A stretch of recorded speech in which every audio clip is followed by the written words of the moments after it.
It's Red Eye Radio. Gary McNamara and Eric Harley talk about everything from politics to social issues and news of the day. Whether you're up late or you're just starting your day, welcome to the show. From the Uniden America Studios, this is Red Eye Radio. All across stolen America. We are Red Eye Radio. He is Eric Harley, and I'm Gary McNamara. You ready for this? All right, what do you got? From Great Britain, GB News Network, which is a more right network in Great Britain, sent a reporter over to Billie's house. All right. To talk about being on stolen land. Yeah. This is so great. I'm telling you. But this is so funny. And here we go. Let's just play it. Here we go. Right. First of all, isn't that ironic? Massive gates keeping people out. I thought Billy didn't believe in borders.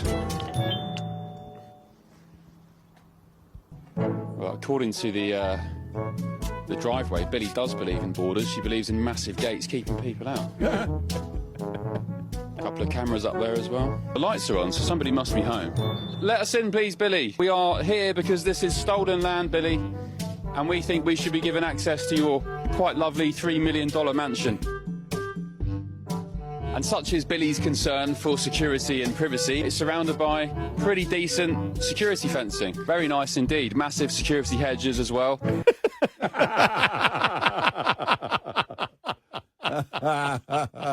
And what I was thinking is, he's ringing the doorbell. He's in the driveway, and the gate's set back a little bit. Yeah. And I'm thinking to myself, is he on her property? And will she come and arrest him for trespassing?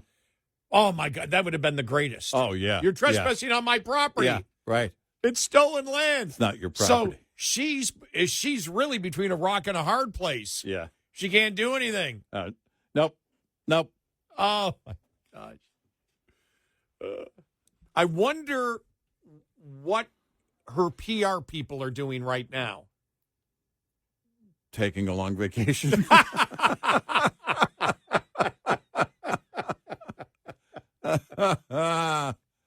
Yeah. Yeah, because how do you promote anything, right? How do you from this point on, how do you promote anything? That's going to be the question.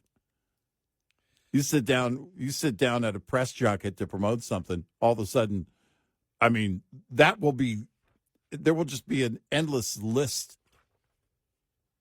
of related questions to that alone. Yeah, how do you respond that you're living on stolen land and right. Do you plan to give it back? And Native Americans have reached out to you to talk to you. Have you been in contact with them? Right. Well, and they've reached out. Yes. Now, what about what about anyone in the media? That may focus on Native American issues, right? Yeah. Well, she can't possibly deny them an interview. No. I bet she does. But they're part of the marginalized demographic that you're the one who Democrats care about. You're trying to be their hero, and you won't even sit down and have a discussion with them, right? Oh man! Wow! Here it is from TMZ. Yeah. Your stolen land comment was cool. Just mention the tribe next time. Yeah. Billy's observation about federal immigration and stolen land at the Grammy Awards Sunday night has raised eyebrows, and now a Native American tribe is reacting to the situation. Yeah. While accepting the Song of the Year award, Billie told the crowd, "So grateful as I feel. I honestly don't feel like I need to say anything, but that no one is illegal on stolen land. F ICE is what she said." Wow. Conservative journalist publicized the fact that the singer's house sits on land historically inhabited by the Tongva, an indigenous people of the area, including Los Angeles. A spokesperson for the Tongva tribe told the Daily Mail that Billie's home is situated in our land. Yes. And said Billie did not reach out to the tribe before or after making her statement. That's a problem. However, the spokesperson added, "We do value the instance when public figures provide visibility to the true history of this country," and said they reached out to Billie to show their appreciation for her public comments. They continued, "It is our hope that in future discussions, the tribe can explicitly be referenced to ensure the public understands the greater Los Angeles basin remains Tongva territory." I think they should be looking including her home. Including her home, yes. We appreciated that she brought it up so we could find out that her land is on our property. Well, and since she is now the face and voice of it, specifically for this tribe, she has to take the lead. Hand it over. You either mean it or you don't. Right, exactly. Now, here's the thing. I suspect at some point, and probably sooner than later, she'll sell that property. She'll move. And she can't sell it. She can't sell it and to take, the, she to can't the take the Tongva money. zone. No, she can't sell it to them.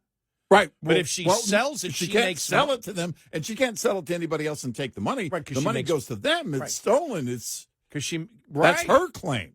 Right.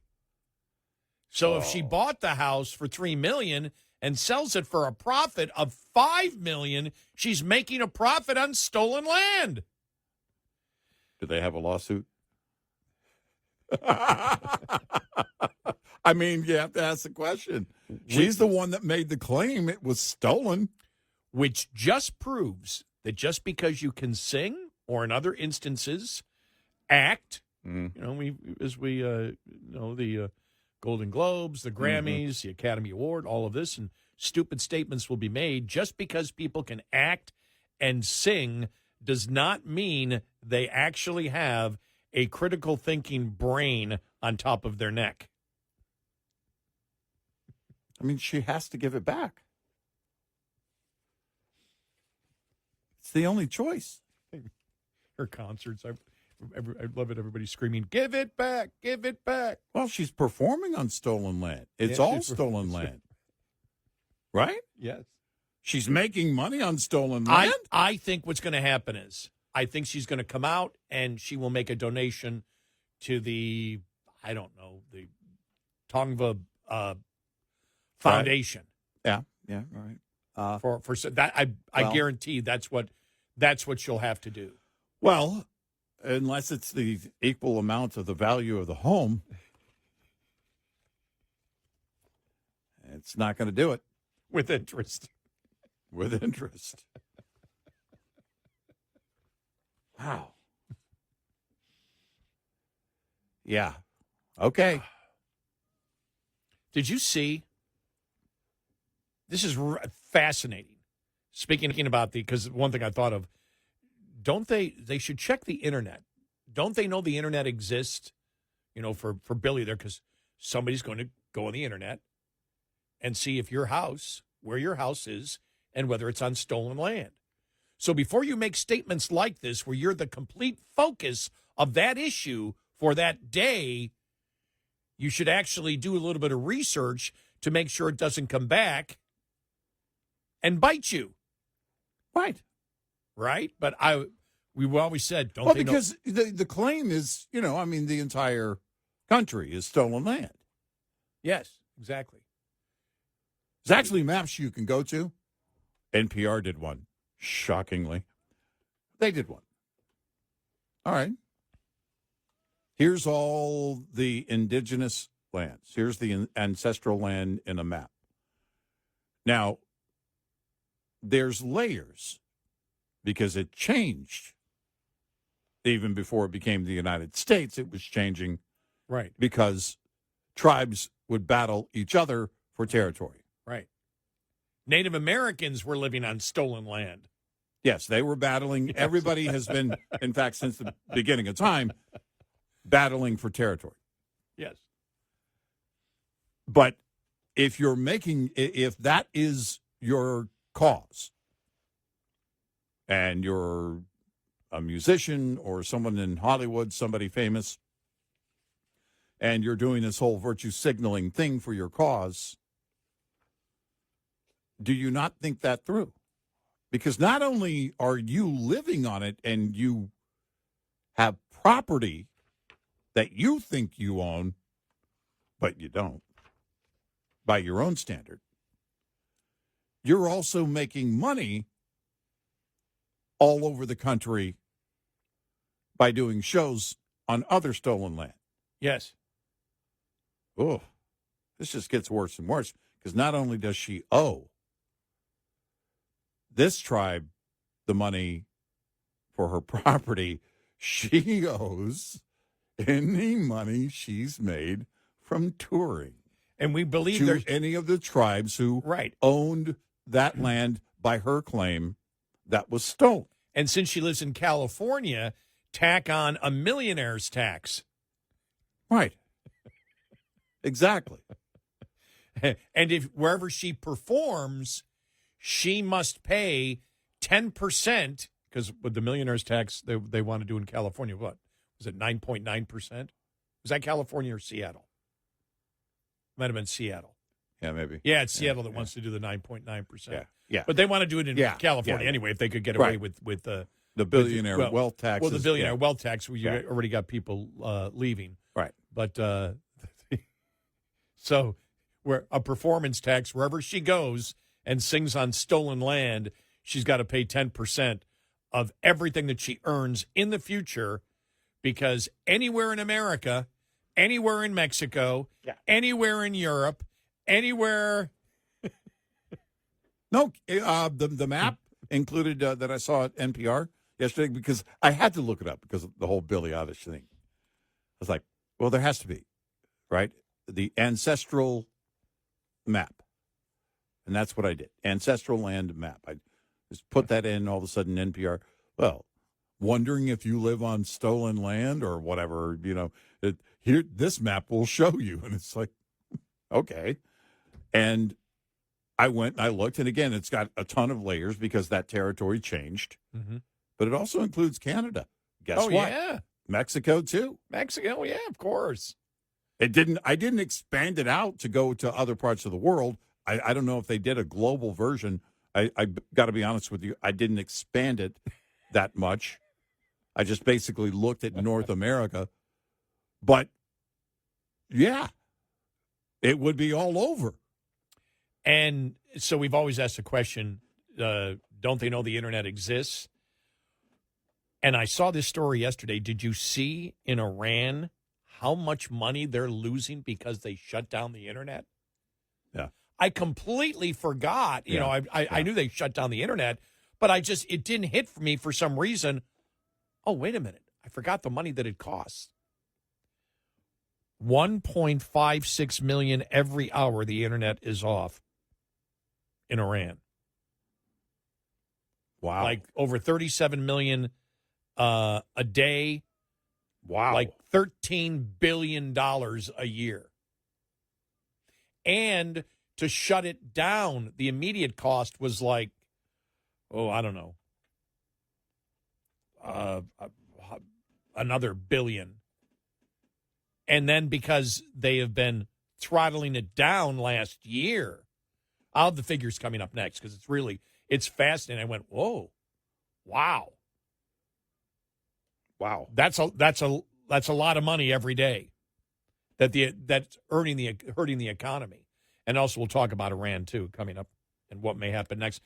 Saw an editorial yesterday, and it was the same thing all of us were thinking, with the United States having to shoot down that drone and then the speedboats trying to get the tanker. It's like, Mr. President, you keep saying that they're serious about negotiations. Doesn't seem like That it. doesn't look like they are. We'll get to that next. We are Red Eye Radio. Brought to you by FPPF, Fuel Power Max. After fuel, an owner-operator's second biggest variable cost is tires. To save, get as much life out of them as possible with good habits. Maintain proper inflation.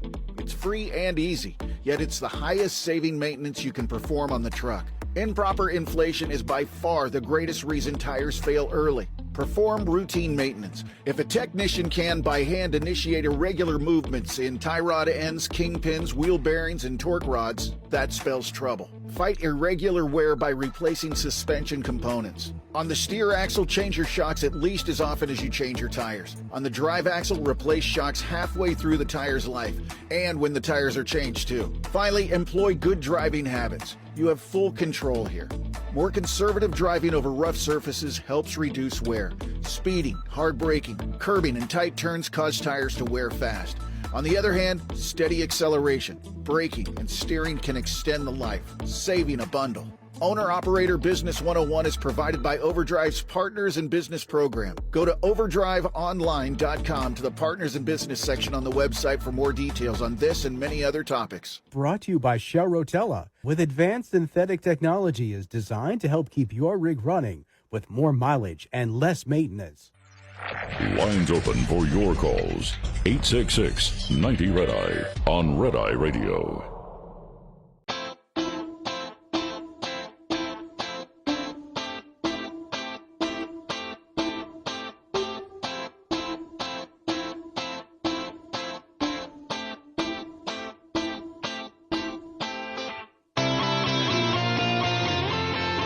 We are Red Eye Radio. He's Eric Harley, and I'm Gary McNamara.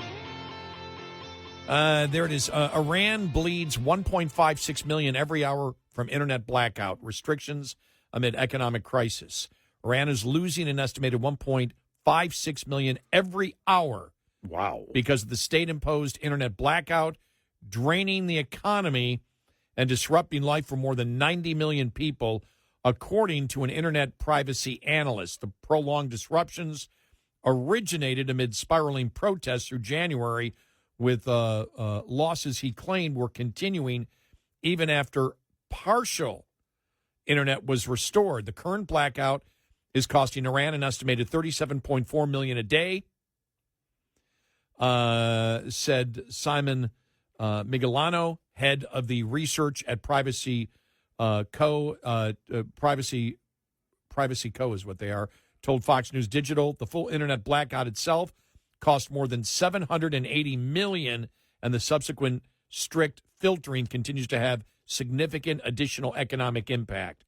Iran has already drained $215 million from its economy in 2025 by disrupting internet access. And so he explains how he did it. You know, it gets pretty technical how they, figure that all out. But you can figure it out. Yeah. But you keep forgetting the internet used for everything. Business can't survive without the internet. Right. You shut it down. No, it is communication. You shut it down, and you've basically sanctioned your own country. Because they are screaming about the oil sanctions, and because they can't play in the oil game, you shut the internet down, you're doing yourself even further harm. But here's the risk. You open the internet up, there's more information, there's a greater chance that somebody overthrows the regime or whatever it might be. I tend to believe we're on the cusp. It's everything points to that. The question is, how long can the regime hold out?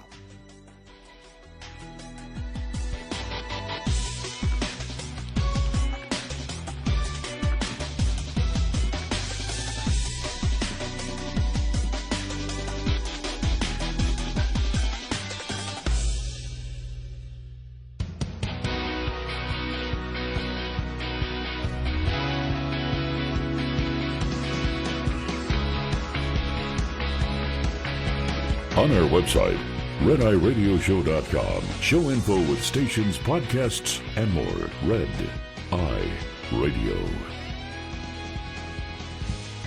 And he's Eric Harley, and I'm Gary McNamara. Hey, download our Red Eye Radio app today. Why? Because we told you. And then listen when you want. Yeah, don't question. When we Right. say do something, Right. it sounds so stupid. Don't make us come back there. My dad would say that when he's driving. So, I'm pretty sure you can't, Dad. so talking about Iran, and I know the president's been criticized on it. On foreign policy, I give this president the benefit of the doubt. Yeah. Because he's earned it. Yep. He's earned it. Right. I don't know what he's going to do. You know, some of the things that he had said, I think they're serious about negotiating. And then, boom, you've got a drone that the U.S. Navy has to shoot down, and then boats go after 500 miles off the Iranian coast, come after a United States oil tanker. And what's the president going to do? I don't know. Do people, we learned in the first term when he took out Soleimani. And remember, there was, they had the planes were in the air. And he turned them back, and people were saying, okay, he really won't do it. He really won't do it. And then he took out Soleimani, and it's like, no, he'll do it. This president just doesn't want to have boots on the ground. Right. Now, in a case if you were trying to, as we have said, it depends what you're trying to do in Iran. What is your goal? The only goal of negotiation can be regime change. That's it. I mean, it has to be, all right, you get out. The two options that you give Iran is to the regime, you get out alive or you don't. And I understand some of you may be screaming, going, no, we could just not bother them at all. Yeah. That's not going to happen. Way past that. That ended any fantasy that would happen, that we would just leave them alone after June 7th isn't going to happen. Right. There is an opportunity here. I can guarantee there are European countries, there are countries around the world, there are countries in the Middle East that actually hope the president is successful in getting regime change. To me, that's the you look at what is the red line. And I know some people say, well, if he kills protesters, no, the red line is I would say if I was in the position, no, understanding the situation I do, again, notwithstanding the fact that I don't have what he has, which is the intelligence from the CIA, Mossad, whatever, any of our European allies that have intelligence capabilities in Iran. But at this point, after everything that's gone on through the years, then last June, taking out the nuclear facilities, and now seeing what's going on there, thousands of Iranians being murdered, executed. If there was ever a time, this is the time. Because what else are you negotiating? The time to negotiate a nuclear deal, that was done June 7th. That's out. Yeah. And the president said, well, I hope we can, come to some type of deal on that. What are you talking about? And again, I give him the benefit of the doubt. He could have just been doing that for propaganda's sake. Oh, okay, I want them to think that I'm willing to negotiate, but I'm really not. Or he's done that already, so. Well, yeah, or giving them every opportunity so that in the event that there has to be a strike, you've demonstrated to the world that you gave them a chance to come to the table. And that's the thought that I gave to Kim Jong-un during his first term. All right, look, you go out of your way So in the event that you have to take action, you've demonstrated to the world that you exhausted every avenue when it comes to diplomacy. Because I think part of the mindset has to be, all right, we want them out. How do we, and we talked about this yesterday and a couple times last week. What is the purpose of the military action? Right. No, we're not going to take out the airport. We're not going to take down the grid. The goal is not to take over the country. The goal is to get the Ayatollah and all of his cronies out. Yeah. Where they have no power, and you can put in a transition government until democratic elections can be held at that point. And then hopefully you're out of it. And then at that point, if you do get to that point, there would be hopefully Saudi Arabia come to the table to have an Abraham Accord with Israel. And dare I say it, but this would be the ultimate goal. Not that it's going to happen, to get Iran to have a deal with Israel. Could you imagine that? Wow. And but that, yeah. I understand. Come on. You never know. Hey, I am old enough to remember when the Berlin Wall fell and we all sat there looking at our non-high definition, non-16 by 9 screens, the little square screens that we finally got rid of the tubes and had transistors in them, and watching the Berlin Wall come down, and everybody in the United States is looking, going, how the hell did this happen? And then the next thing you know, Russia's done. How the hell did this happen? It happened so quickly, it blew everybody away. Well, I'm old enough to remember when the words bomb Iran were only used in a Beach Boys parody song. Yes.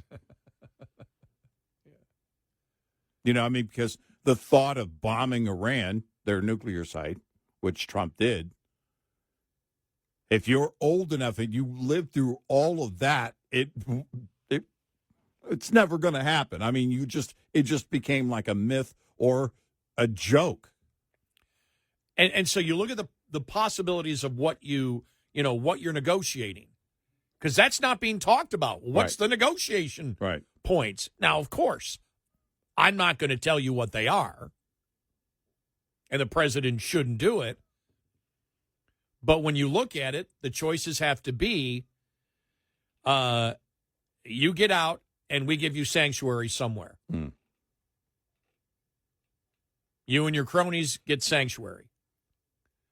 And then whether it's the Shah's son or whoever, an interim government, still not comfortable with that because of the imagery. But if the Iranian people would be okay with that as a transition government, then that would be fine with me. In order to facilitate open and free elections in the future, that could, I think you could probably. And keep the internet open.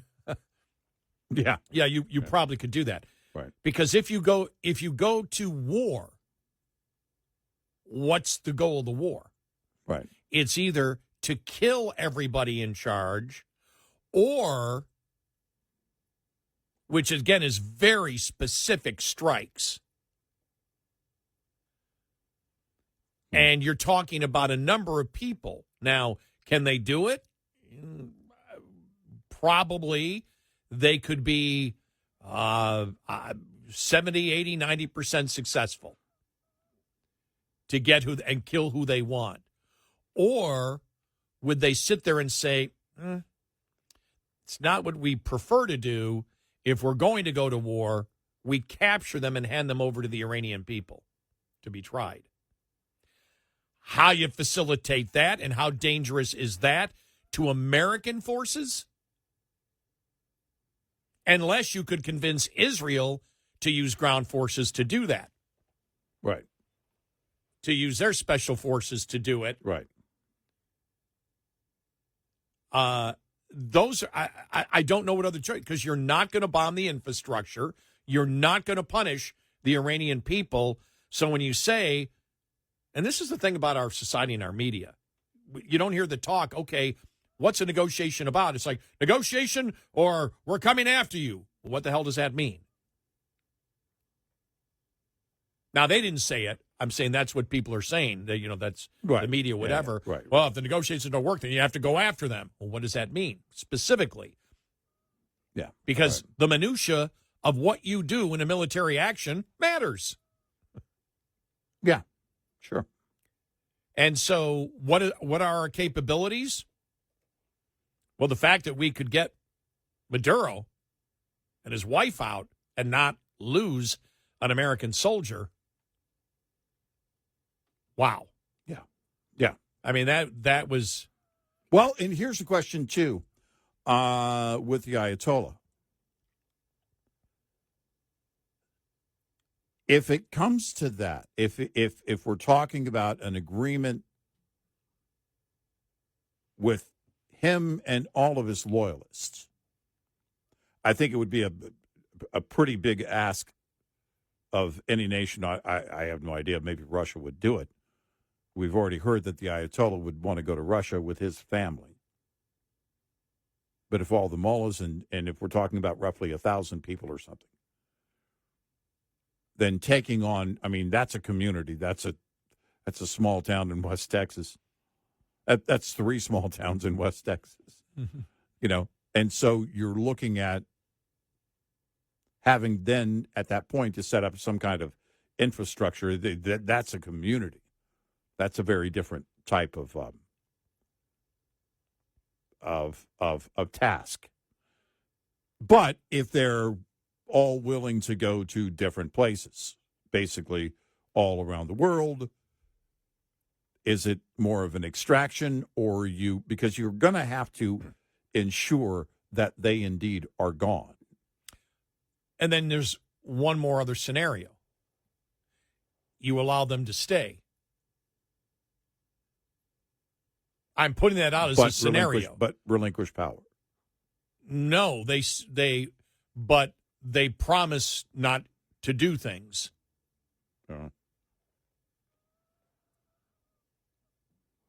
They promise to do the right thing.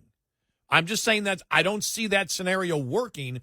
I'm saying that's one in the realm of possibilities of what might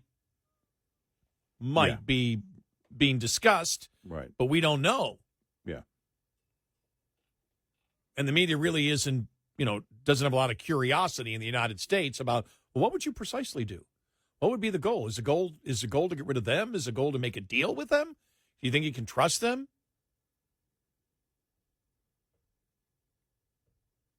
So like I said, it's going to be interesting to see what happens.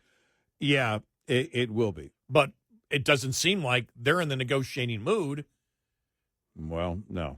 After yesterday. No. We are Red Eye Radio. We'll be right back with more Red Eye Radio with Eric Harley and Gary McNamara.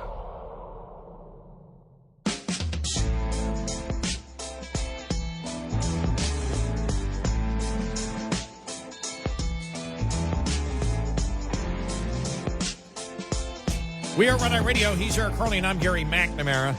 So when you look at if we militarily go into Iran, which is a distinct possibility, it's going to be a complicated thing. I mean, this is going to be complicated because this isn't just about the entire thing with the United States being involved in it isn't just about the extraction of somebody like Maduro. Right. It's about changing through the will of the people of Iran, because the people in Iran want change. Yeah, they do want do want change. Certainly. But you're still the leader. You're still the outsider coming in. We will either be treated as heroes. Trump will be a hero for what he has done. And, when all the Abraham Accords and everything are, come to fruition, 6-7 years from now, they will give the Nobel Peace Prize to Obama. Yes, of course. You ask why? Why not? Or to Biden, since Obama already has one. And not Joe, Hunter. Right. And so whatever you have to do to get in there is going to have to be incredibly precise. Yeah. Is the goal to kill them, or is the goal to capture them and have them tried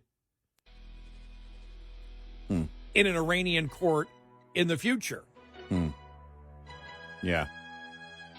I think the ultimate goal is, for the regime is to not have them rule any longer. Yes. And however you get that done is the big question.